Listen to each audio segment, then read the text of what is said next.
besig om voëls af te neem en dis hoekom ek hier op die grond lê. Was 'n paar voordele vir my om so laag te wees. Natuurlik wanneer mens opstaan en rondloop, is daar 'n groter kans dat hulle gaan wegvlieg.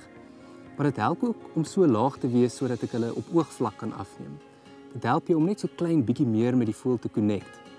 Jy sal ook sien dat ek groen klere aan het, net vir 'n bietjie kamouflering. Wanneer mens helder klere soos wit of geel dra, is daar 'n goeie kans dat hulle ook dalk kan skrik en wegvlieg. Ek weet Maurice is ook besig om af te neem hier links van my.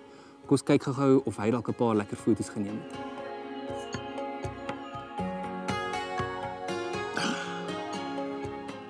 Hierdie hele ding is vir my net 'n groot frustrasie.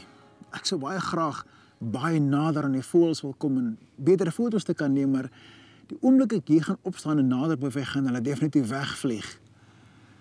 En ideaal sou wees om 'n bietjie van 'n langer lens te hê. My 70-200 mm lens is definitief nie lank genoeg vir voëlfotografie nie.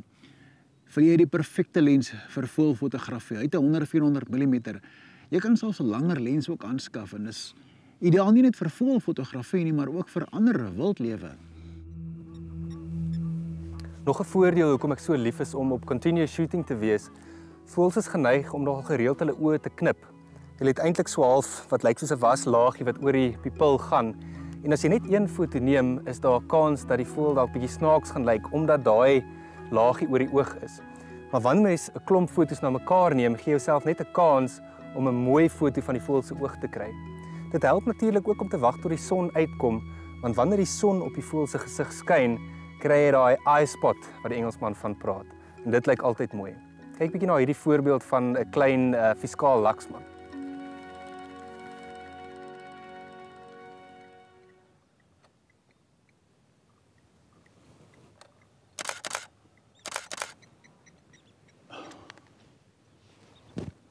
Sien, geweet dit gaan gebeur. Maar die voël is nou weggevlieg. Wat nou? Ai Maurice, ek dink dit was net een stapie te ver gewees. Ek wou graag daai voëls vasvang net toe hulle wegvlieg. Een stapie te ver sê jy. Deur jou het ek nou glad nie foto's nie, jy het te naby gegaan. Ek is jammer man, selfs met hierdie lang lens, dit was net te naby gewees. Kom ons gaan soek 'n voëlskuiling. Voëlskuiling is 'n slegte idee nie.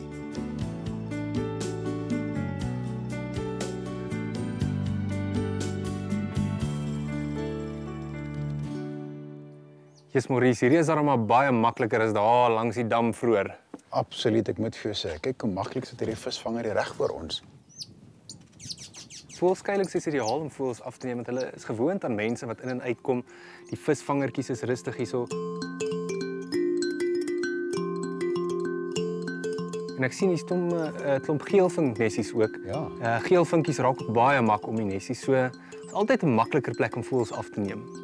Aan die ander kant natuurlik, as jy nie by so 'n voëlskuiling soos hierdie kan kom nie, kan jy in jou agtertuin ook foto's neem van voëls. Jy weet, 'n voëlbaadjie dalk of 'n voëlnessies in jou tuin en dis moontlik. En natuurlik suikerbekkies wat so lief is om by die blommetjies te kom nektar drink. Absoluut. Wag, kyk daar. Yes. Wow.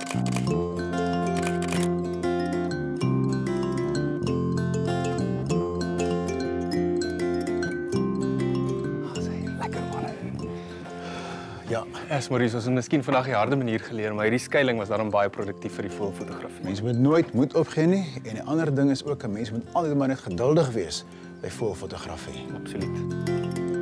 Lekker gewees, hoor.